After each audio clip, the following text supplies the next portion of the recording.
പൊൻകുന്നം വർക്കി എഴുതിയ ശബ്ദിക്കുന്ന കലപ്പ എന്ന കഥയുടെ 4-ാം ഭാഗത്തേക്ക് സ്വാഗതം. അന്ന് നോമ്പുവീടലാണ്. ക്രിസ്ത്യാനികളെ സംബന്ധിച്ചിടത്തോളം ഏതു പാവപ്പെട്ടവന്റെ വീട്ടിലും അത് ആഹ്ലാദപൂർണമാണ്. അടുക്കളയിൽ നിന്ന് ഇറച്ചിക്കറിയുടെ ഉന്മേഷകാരിയായ ഗന്ധം പരക്കുന്ന ദിവസമാണ്. ചീനച്ചട്ടിയിൽ നിന്ന് കിശുകിശാ ശബ്ദത്തോടുകൂടി വെള്ളയപ്പം അതിന്റെ മദം നിറഞ്ഞ മണം പരത്തുന്ന ദിവസം. തേങ്ങാക്കൊത്തും കറിവേപ്പിലയും ഇട്ട ചൂടുള്ള ഇറച്ചിക്കറിയും വെള്ളയപ്പവും വല്ലതും 2 പാത്രവും ഉണ്ടെങ്കിൽ അതൊരു കുശാലാണ്. ആ നല്ലൊരു ദിവസത്തിൽ അതില്ലാത്ത വീട് ചുരുങ്ങും. പക്ഷേ ഔസേപ്പ് ചേട്ടൻ നെടുവീർപ്പോടുകൂടി ഇരിക്കുകയാണ്. അടുത്ത് എവിടെയോ പൂട്ടുന്നു. അവിടെ നിന്ന് ഭംഗിയേറിയ കന്നുകാലി പ്രണവം ഉയരുന്നുണ്ട്. ആ കൃഷിക്കാരന്റെ മനസ്സിനെ അത് പൊള്ളിക്കുന്നു. കന്നുകാലിക്കൂടിന് മുകളിൽ ചുക്കിലി വല പിടിച്ചിരിക്കുന്നു. പ്രിയപ്പെട്ട കലപ്പ കണ്ട് അയാളുടെ ഉള്ളിൽ നിന്നും നെടുവീർപ്പുകൾ ഉയരുന്നു. കണ്ണനെ പോലുള്ള 2 കാളയും ചൊവ്വുള്ള 4-5 ഏക്കർ നിലവും ഈ കലപ്പയും തന്റെ ദുഃഖപൂർണമായ ജീവിതത്തിൽ ഇനി ഒക്കാൻ പോകുന്നു. അത്തരമൊരു ഭാഗ്യത്തിന് കാലമുണ്ടാകുമോ? ആ നിസ്സഹായൻ ചിന്തിക്കുകയാണ്. നിങ്ങൾ മനുഷ്യനെ ഈ ഇരിപ്പിങ്ങനെ എത്ര നാളാ? വന്നാ പിന്നെ വന്നതിന്റെ ശേഷം. നിങ്ങൾ കോട്ടയത്തിനൊന്ന് പോണുണ്ടോ? പെണ്ണിനെ നാളെ വിടണ്ടേ? മനുഷ്യന് ഒരു അകപ്പുകയും വേണ്ടേ? മറിയച്ചേടത്തി, ഔസേപ്പ് ചേട്ടന്റെ കുടുംബദേവത, ആ മൂകന് താക്കീത് കൊടുത്തു. മകളെ പിറ്റേ ദിവസം തന്നെ ഭർതൃഗൃഹത്തിലേക്ക് പറഞ്ഞയക്കണം.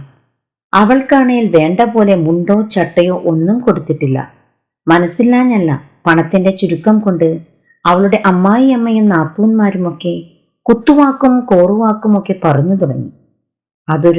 അതൊക്കെ മറിയച്ചേടത്തിയോടാണ് കത്രിക്കുട്ടി പറയുക. എങ്ങനെയായാലും ഒരു 3 മുറി മുണ്ടും 3 ചട്ടയും അവൾക്ക് കൊടുത്തേ പറ്റൂ. മറ്റുള്ളതൊക്കെ കണ്ടില്ലെന്ന് വെക്കാം. ഇതിനി അവധി വയ്യ. അക്കാര്യത്തിന് എന്തോ നിവർത്തിയെന്ന് വിഷാദിച്ചിരിക്കുമ്പോൾ ഒരു ഭാഗ്യം താനേ വന്നു കയറി. 20 രൂപയുടെ ഒരു ചിട്ടി കിട്ടി മറിയച്ചേടത്തിക്ക്. വിശക്കുന്നെടുത്ത് മുണ്ട് വരിഞ്ഞു മുറുക്കിയും പിടിയരി സൂക്ഷിച്ചും അവർ ആ ചിട്ടി നടത്തിക്കൊണ്ട് വരികയായിരുന്നു. ആ പണവുമായി നിന്നാണ് മറിയച്ചേടത്തി ഭർത്താവിന് താക്കീത് കൊടുത്തത്. തനിക്കോ കഴിഞ്ഞില്ല, അവളെങ്കിലും അതുണ്ടാക്കിയല്ലോ. പൊയ്ക്കളയാമെന്ന് വിചാരിച്ച് ഔസേപ്പു ചേട്ടൻ എഴുന്നേറ്റു. അപ്പാ, ചട്ടത്തുണിക്ക് കുറച്ച് കട്ടിയിരുന്നോട്ട്, കത്രിക്കുട്ടി പിതാവിന് മുന്നറിയിപ്പ് കൊടുത്തു. കരം കെട്ടിയില്ല, അതൂടങ്ങ് കെട്ടിയേര്, മറിയച്ചേടത്തി പറഞ്ഞു. അങ്കവും കാണണം, താളിയും ഒടിക്കണം, നാടും പിടിക്കണം. ഇതിനൊക്കെ കൂടി ഇതല്ലേ തുക? ഔസേപ്പ് ചേട്ടൻ ചോദിച്ചു. എന്തു കാണിച്ചാലും കൊള്ളാം, ഒരൊറ്റ മുണ്ട് എനിക്കും വേണം. ദേ, അരേ ഇരിക്കുന്നതിന്റെ നാരും വേരും കെട്ടു, മറിയച്ചേടത്തി അറിയിച്ചു.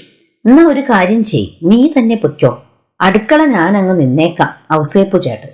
എന്നാ ആ മീശ കൂടി ഇങ്ങുതാ, മറിയച്ചേടത്തി മുഖം കുനിച്ചു നിന്ന് പറഞ്ഞു. കത്രിക്കുട്ടി വാ പൊത്തി ചിരിയൊതുക്കി. മീശയുള്ളതാ കുഴപ്പം. മീശയുടെ കുഴപ്പം വേണ്ട, ഔസേപ്പു ചേട്ടനും വിട്ടുകൊടുത്തില്ല. അയാൾ തുടർന്നു. മീശ കൂടെ ഉണ്ടായിരുന്നേൽ നീ ഈ കരയിൽ ആളെ ഇട്ടേക്കത്തില്ലായിരുന്നല്ലോടി. കഷ്ടത്തിൽ കുടയും തോളിൽ തോർത്തും മടിയിൽ മുറുക്കാൻ പൊതിയുമായി അയാൾ തിരിച്ചു. നോമ്പുവീടലിന്റെ കോലാഹലം കോട്ടയത്തും കുറവല്ലായിരുന്നു. ക്രിസ്ത്യാനികളുടെ കടകളൊന്നും തുറന്നിട്ടില്ല. എങ്കിലും ജൗളിക്കടകൾ പലതുണ്ട്. 1-2 കടകളിൽ കയറി തുണിത്തരങ്ങളുടെ ഇനവും വിലയും അയാൾ അന്വേഷിച്ചു. അയ്യോ, തീ പിടിക്കുന്ന വില! തുണിത്തരങ്ങൾക്കൊന്നും ഇത്രത്തോളം വില ആവശ്യമില്ലെന്നായിരുന്നു ആ വൃദ്ധന്റെ അഭിപ്രായം. ഏതായാലും 2-3 കടകളിൽ കൂടി തിരക്കിയിട്ടാകട്ടെ, എവിടെയാണ് ഒരണ കുറച്ചു കിട്ടുന്നതെന്നറിയാമോ? അയാൾ അങ്ങനെ നടക്കുകയാണ്. ആ യാത്രയിൽ അയാൾ മുനിസിപ്പാലിറ്റി കെട്ടിടത്തിന്റെ വാതിൽക്കലെത്തി.